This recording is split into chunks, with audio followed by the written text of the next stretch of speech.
해 법법 6번째 시간입니다. 저희가 5번째 시간에서도 뭔가 to be continued 이러고 끝났어요. 이거 재밌어요. 네. 네. 뭡니까? 이번에는요. 네. 자, 여러분 병원 가시죠? 병원 자주 가죠. 네. 어떤 일로? 정기 검진도 해야 되고. 그렇죠. 네.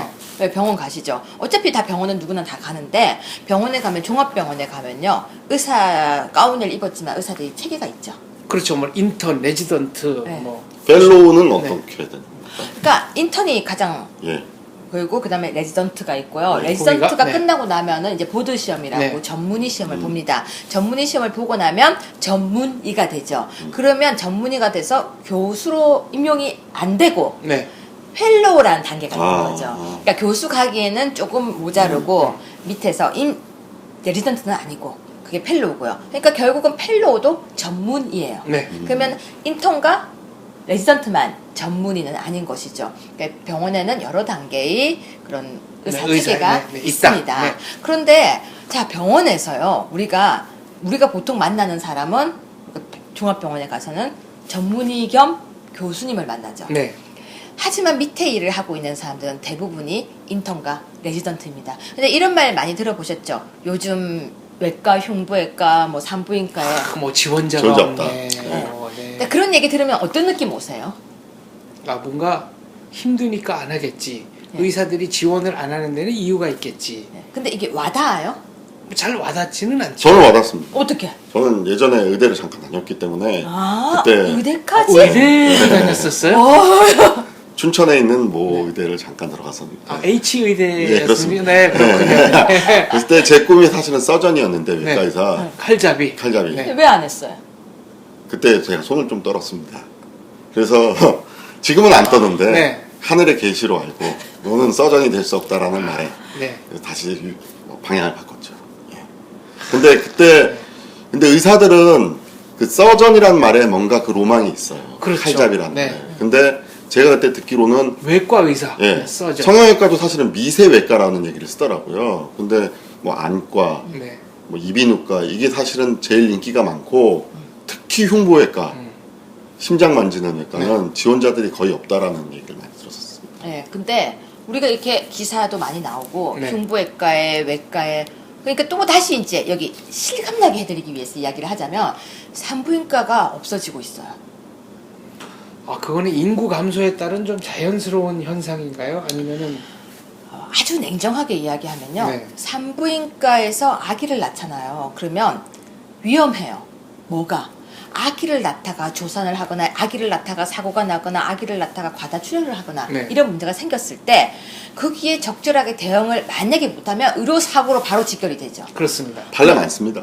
네, 네. 그렇죠. 판례가 많죠. 그런데 아기를 낳으면 산부인과가 수익이 얼마가 되느냐를 따져봤을 때요.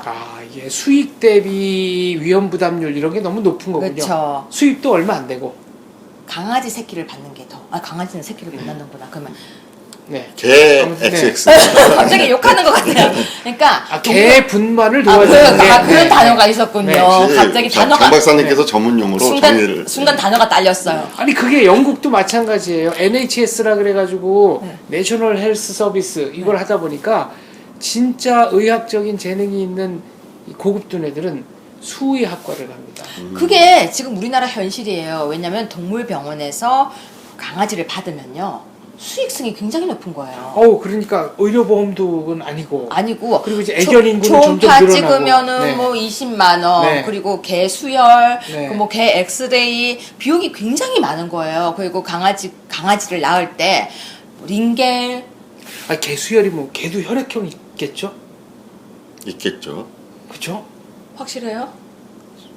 네, 궁금한데 누가 한번 그 제보를 통해서 댓글이나 시청자 여러분이 댓글이나 제보 주시면 저희가 아주 기쁘게 우리 생각하겠습니다. 네. 확실하지 않은 건 이제 얘기하지 네. 마요. 갑자기 갑자기 확 드는 의문입니다. 강아지, 개도 혈액형이 있을까? 없는 것 같은데요.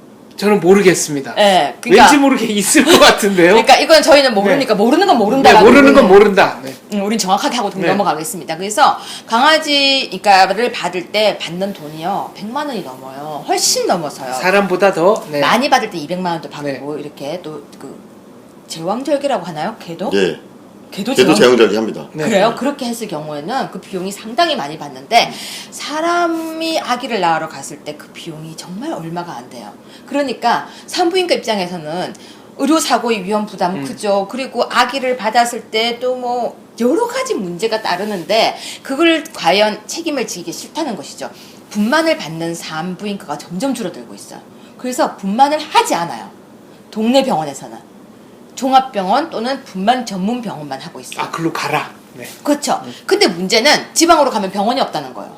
그렇군요. 아기를 네. 낳으러 어디로 가야 돼요, 이제? 그럼 대도시로 가야 되는 거예요. 그러면 만약에 진통이 오면 네. 이게 우리가 생각할 때는 산부인과 의사가 줄어들었어 이러면은 그냥 그렇구나 하지만 지금 출산율이 낮아진 것보다 더 급격하게 산부인과가 줄어들고 있어서 와이프가 아기 어디서 낳았어요? 저희는 그 분만 전문 병원. 그렇죠. 이렇게 분만 전문 병원으로 가는 거야. 지금. 근데 옛날에는요. 동네에서 산부인과에서 아기를 다 받아줬거든요. 네, 조산원도 있고. 그렇죠. 네. 산파라는 제도도 네, 있었어요. 그렇죠. 아주 시골은 그 산파 할머니들이 오셔서 그것도 법적으로 산파 조산사라고 하죠. 조산사 예. 있잖아요. 법적으로 근거 있어요. 네, 네. 그 절대로 무허가 네, 시술이 네, 아닙니다. 그랬는데 지금 산부인과 의사 숫자가 급경, 산부인과도 외과잖아요. 산부인과도 외과에 들어가요. 그런데 그러니까 아기를 받는 그 수술을 하는 사람들이 점점 줄어들고 있는데 지금 아주 심각한 것이 바로 흉부외과, 외과예요. 대부분이 다 네. 어디로 가고 있냐면요. 성형외과, 아, 그거는 이제 피부과. 상대적으로 윤택한 생활을 할 수 있으니까. 피부과. 네. 또 어디로 가는 줄 아세요? 어디로 갑니까? 그 판독하는 거 있죠. 영상의학. 영상- 영산의학과. 왜냐면 이제 세월이 지나면 집에서도 판독을 할 수 있죠. 네. 재택근무가 가능하다. 예, 그래서 요즘은 과거에는요, 영상 쪽은 비인기였어요. 아까처럼 서전이 최고야. 이러던 시대가 이제 넘어가서 대부분이 피부과라든지 그런 과로 다 가고 있고. 그러니까 비보험으로 처리할 수 있는 일들이 많은 과들이네요. 점 빼는 게요, 네. 하나당 10,000원 이상이에요. 박사님 견적이 좀 많이 나오겠어요. 최근에 이런 일이 있었어요. 그 기도삽관이라고 있지 않습니까? 네. 그거 이제 응급 환자 오면은 네. 호흡하게 되는 거. 그걸 이제 의료과실이 인정이 돼서 배상액이 5억이 나왔습니다. 근데 기도삽관 한 번 할 때 받는 돈은 5만 원이라는 거죠. 네. 그러면 10,000명을 완벽하게 했을 때 겨우 넘어간다는 얘기고 10,000명 중에 한 명이라도 잘못을 하게 되면 5억. 아니 예. 그것도 말이 안 되는 게 그 5만 원이 다 순수익이 아니잖아요. 그 얘기를 제가 하려고 했어요. 네, 5만 원은 하면 한 500원 남을라나? 1,000원 남을라나? 의사는 얼마를 받는 것 같아요? 네. 그걸 한번 하면요. 그거 하면 글쎄 2,000원 하겠습니다. 그거보다는 제가 좀 더 많다고 생각하는데, 그러니까 새벽에 가서 만약에 기도 삽관을 하게 네. 되면요, 한 10,000원 정도를 받아요. 아까 그건 굉장히 고도의 전문성을 필요로 하는 건데 10,000원. 받는 돈은 그렇게 전문적이지 않아요. 그리고 우리 잘 알잖아요. 심장 수술 미국에서 하면 뭐 몇억. 네. 다 알잖아요. 그렇습니다. 그리고 맹장 수술도 미국에서 하면 뭐 몇천만 원 몇천만 이상. 원. 그리고 도일만 해도 몇천만 원 이상. 의료보험 없을 때. 그쵸, 네. 몇천만 원 이상. 그런데 우리나라 같은 경우는 맹장 수술 같은 경우는 100만 원이 안 된대요.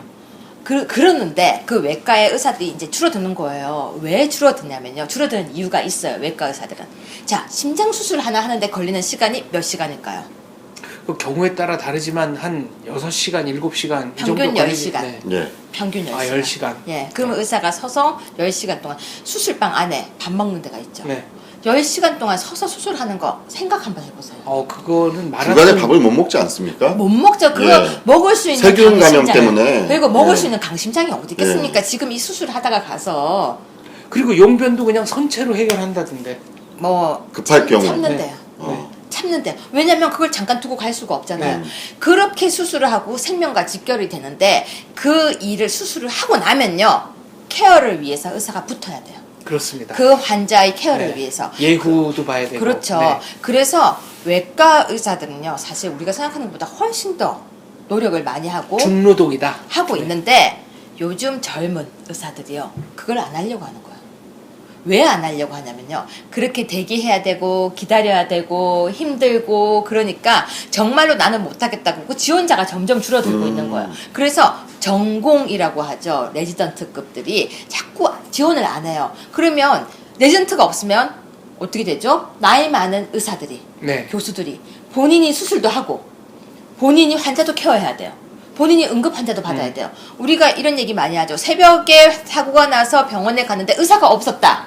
그렇죠. 그래서 병원을 전전했다. 네, 그러다가 상태가 악화돼서 뭐 병이 도졌다 혹은 사망에 이르렀다. 그러면 또 병원마다 막 소송을 네. 걸죠. 네. 병원에서는요, 지금 사람이 없는 거예요. 그런데 발의가 됐습니다. 어떤 법이요? 전공의 수련 환경 개선 및 지위 향상을 위한 법률안. 네. 전공의에게요, 일주일에 100시간 이상을 근무하고 있기 때문에 환경을 개선하는, 의료 서비스를 개선하기 위해서 전공의에게 많이 휴가를 주고 많이 쉬게 하자는 법안이에요. 네. 취지 되게 좋아 보이죠? 이거는 뭐 의사들에게 저는 원래 좀 생각이 삐딱해서 네. 취지가 좋다라는 법률이 딱 나오는 순간 결과는 또 최악의 결과가 나오지 않을까라는. 이렇게 하면 전공의가 이제 휴가를 가요. 네. 누가 봅니까? 그럼 이제 전공의가 전문의가 봐야 되겠죠. 전문의 수술은요? 그러면은 전문의가 해야 되겠죠. 그러니까 전문의의 노동 강도가 훨씬 늘어나는 거죠. 늘어나면요. 그럼 사람들은 또 그러죠. 더 뽑아라고 하죠. 네. 안 뽑아요. 우리는요, 이렇게 생각하면 전공의 환경을 개선하기 위해서 전공의를 더 뽑아라. 전문의를 더 뽑아라. 뽑으면 될 거 아니냐라고 하는데 안 뽑습니다. 그 안에서 해결을 합니다. 아, 그러니까 결국 이거는 앞마당에 있는 돌 뒷마당에 갖다 고여놓는 거나 똑같은 거네요. 앞에 넣었다가 뒤에 넣었다가 네. 앞에 넣었다가. 아랫돌 빼서 위로 막고. 네. 그러니까 이 법이 발의되는 순간 전공의들은 좋아할 것 같죠. 네. 안 좋아한다는 거예요. 우리 둘이서 전공의를 하고 있는데 얘가 휴가를 많이 가면요. 휴가 간 날 나는 죽어요. 그렇죠. 예. 예. 그러니까 법은 굉장히 좋게 만들지만 자, 탁상 행정이 바로 이겁니다. 법을 발의할 때는요. 실태 파악을 해야 돼요.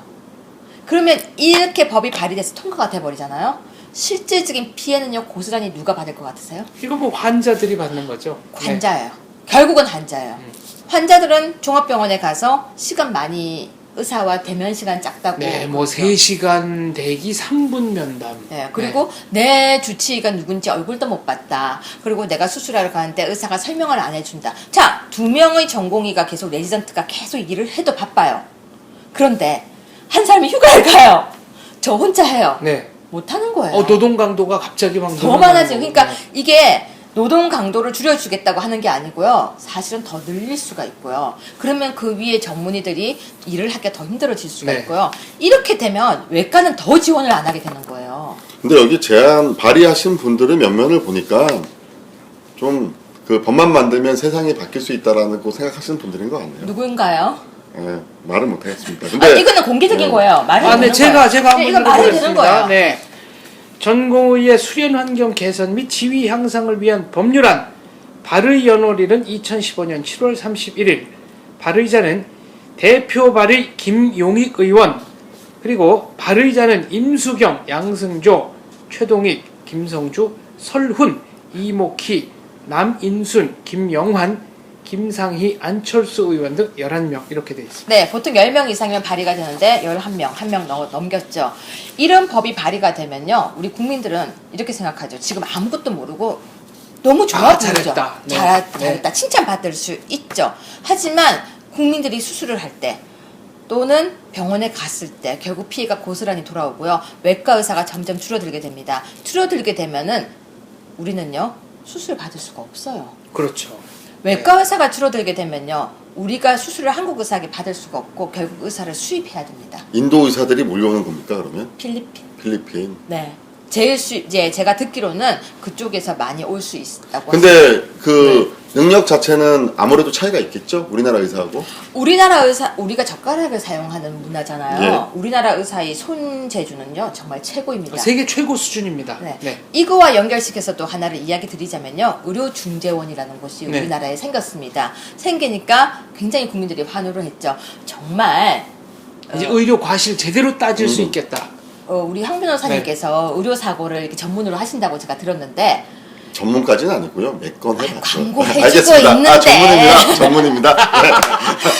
이렇게 눈치가 없어. 승소율은 얼마나 됩니까? 요즘 일반인들이 생각하는 것보다는 승소율이 높습니다. 그런데요, 네. 방금 지금 했죠. 승소율이 높다고 했죠. 네. 이러면 우리가 생각할 땐 그래요. 이제는 우리가 의료 중재원도 생기고 승소율도 높아졌으니까 뭔가 좋아진 것 같죠. 이거 절대 좋아진 게 아니에요. 의사들이 방어 진료를 하게 돼요. 맞습니다. 그렇습니다. 네. 그러면 네. 창과 방패예요, 이거. 그 예를 들면 잘못될 확률이 30%지만 잘 될 확률이 70%인데 그 30% 때문에 에이 이건 안 해 그러고 의사들이 진료를 안 해버리는 거죠. 그러니까 이제 법정에서 다투게 되면 이렇게 판단하죠. 이 병명에 대한 표준적인 진료 방식이 무엇이냐를 딱 확정을 해놓고 이 선에서 얼만큼 넘어갔느냐, 물론 결과는 나빴을 경우죠. 많이 넘어가면 과실이고요. 안 넘어가면 과실이 아니라고 보니까. 근데 의사들마다 능력이 천차만별이고요. 환자들도 체질이 다 다르고 성향이 다르기 때문에 이 표준의학 체계로만 그대로 들어간다고 했을 때 치료의 보장이 안 돼요. 그러면 의사들은 갈등하기 시작합니다. 아니 그러면은 적극적 진료로 가서 완치를 시킬 것이냐, 멈출 것인가? 결과가 뻔한데도 불구하고 내가 책임을 안 지기 위해서 표준 의료 치료만 갈 것이냐. 그럼 예를 들어 자 응급 상황이다, 과다 출혈이 있다.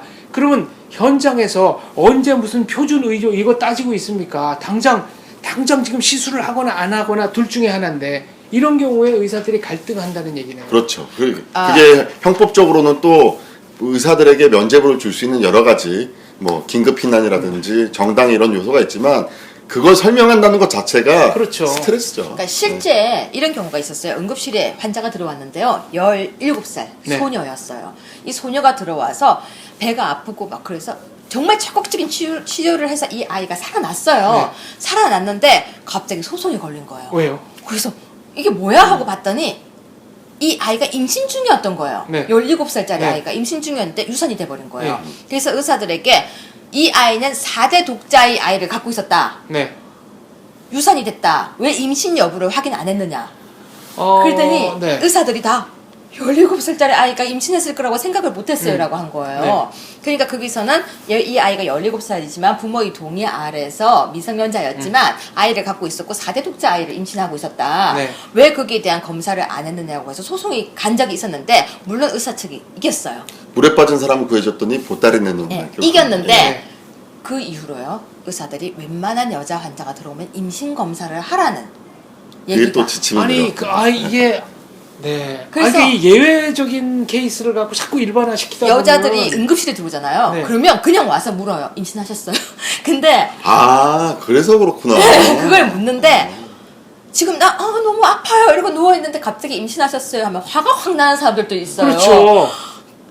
장난하나 싶은 경우도 있을 어떤 거고. 할머니한테 가서 임신하셨어요. 제가 실제 봤어요. 네. 임신하셨어요 하니까 할머니가 때리더라고요. 인턴을.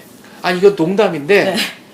그 유전적인 요소가 굉장히 중요하잖아요. 그렇죠. 병명에 네, 있어서는. 그러니까 교통사고 환자가 들어오니까 선조 중에 혹시 마차 사고 당한 사람이 있냐고.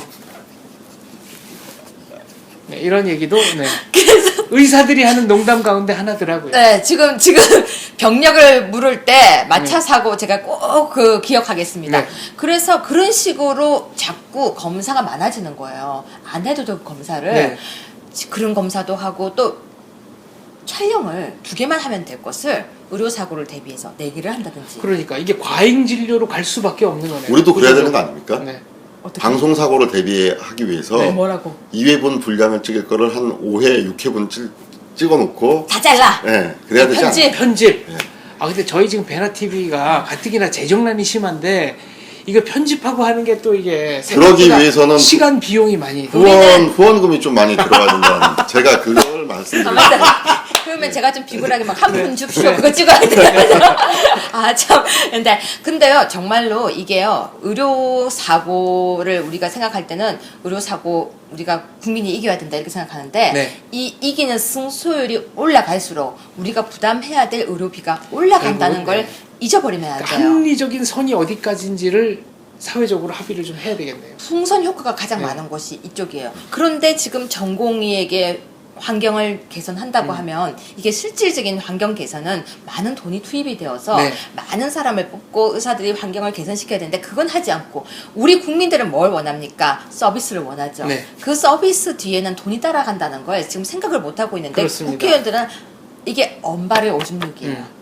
지금 당장 추우니까 언발에 오줌을 넣으면 이게 임시 방편으로 좋아 보이죠. 발 덜어요. 이런 얘기하는 분 가운데는 의술은 인술인데 의사 선생님들이 그렇게 돈 가지고 뭐 얘기하겠냐. 제가 네. 박사님께 여쭤보고 싶은 네. 게 이게 저는 항상 우리 국민들이 그런 면을 생각했으면 네. 좋겠다는 게 예전 축구에서요 우리나라 국가대표 선수들은 그라운드에서 쓰러지겠다는 각오로 뛰겠다고 했습니다. 네. 하지만 유럽에서 팽팽 놀면서 뛰는 선수들을 이기지 못했어요. 그 차이가 무엇인가? 과연 그 어떤 당위성 또 어떤 그 명분론에만 가지고 과연 세상을 좋게 만들 수 있느냐? 저는 어렸을 때 축구를 보면서 항상 그게 의문이었거든요. 왜 그라운드에서 쓰러질 각오로 뛰는데 우리는 유럽을 못 이기는가? 그라운드에서 쓰러질 각오로 뛴다고 해서 그게 결국 실력이 그 수준에 도달했다는 뜻은 아니고요. 그렇죠. 어느 정도 실력을 갖춘 뒤에 정신력이 힘을 발휘하는 것이지, 제가 정신력을 아무리 강화한다고 박지성 되겠습니까? 제가 아무리 정신력 강화한다 그래서 무슨 뭐 이동국 선수처럼 골 잘 넣을 수 있겠습니까? 이거 아니거든요. 두 번째는 투혼을 강조하는 거 문제가 있습니다. 저는 불균형법을 만들어서는 안 된다고 그렇습니다. 생각합니다. 네. 그러니까 이 법도 정말 냉철하게 파악을 해야 돼요. 병원의 시설이라든지 의사들이 수술을 어떻게 하고 있는지, 그래서 지금 어떻게 흘러가고 있는지. 그래서 의료 분쟁 조정원이 생겨서 국민들이 만족을 하고 있느냐? 절대 아니에요. 왜냐하면 의사들은 방어를 하고 있고 국민들은 왜 내 치료를 거부하느냐라는 원망이 지금 많아지고 있죠. 그렇다면 이 외과의 문제를 어떻게 해결할 것이냐를 본다면은 환경 개선이에요, 결국은. 근데 환경 개선은 이렇게 해서 되지 않거든요. 지금 제가 볼 때는요, 10년, 20년, 우리는 정말 암 환자가 많이 늘어나고 있잖아요. 심장질환 환자도 많이 네. 늘어가고 있고, 이걸 어떻게 극복할 것인가를 고민하고 거기에 따른 비용 추계까지 해야 되는데, 이렇게 그냥 법안을 발의해서 실적으로 가게 하는 법은 아니라고 생각합니다. 웃긴 법 한 개만 더 설명해 드릴까요? 네.